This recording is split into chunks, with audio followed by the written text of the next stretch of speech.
السلام علیکم ورحمۃ اللہ وبرکاتہ۔ ویلکم ٹو تعلیم وت امامہ۔ کیا آپ جانتے ہیں ہمارے دین میں ہمسایہ صرف دروازے کے ساتھ رہنے والا شخص نہیں بلکہ ایک امانت ہے جس کے بارے میں روز قیامت سوال ہوگا۔ نبی کریم صلی اللہ علیہ وآلہ وسلم نے فرمایا، وہ شخص مومن نہیں ہو سکتا جو خود تو پیٹ بھر کر کھائے اور اس کا ہمسایہ بھوکا ہو۔ تو آئیے شروع کرتے ہیں ہمسائے کے حقوق کے بیان میں۔ اسلام میں ہمسائے کی 3 قسمیں بیان کی گئی ہیں۔ نمبر 1، مسلمان اور رشتہ دار ہمسایہ۔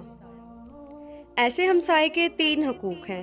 نمبر 1، رشتہ داری کا۔ نمبر 2، اسلامی بھائی چارے کا۔ اور نمبر 3، ہمسائے کے حقوق کا۔ ہمسائے کی دوسری قسم مسلمان غیر رشتہ دار۔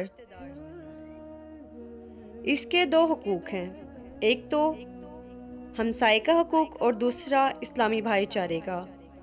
نمبر 3، غیر مسلم ہمسایہ۔ اس کا بھی ہمسائے ہونے کا حق ہے، یعنی دین ہمیں انسانیت کی تعلیم دیتا ہے، صرف عقیدے کی بنیاد پر نہیں۔ ایسا ہی ایک اسلامی خوبصورت واقعہ بتاتی چلوں۔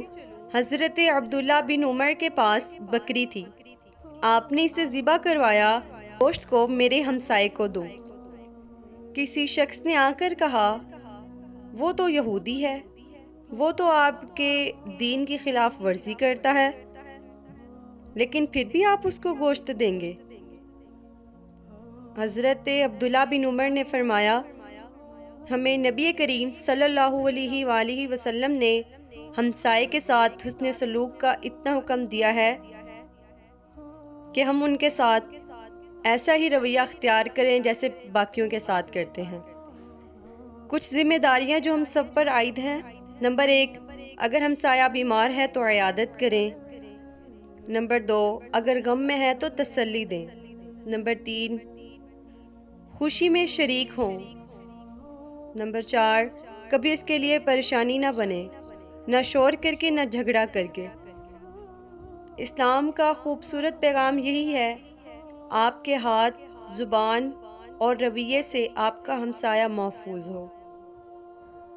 جو اپنے پڑوسی کو ایذا دیتا ہے وہ کامل ایمان والا نہیں۔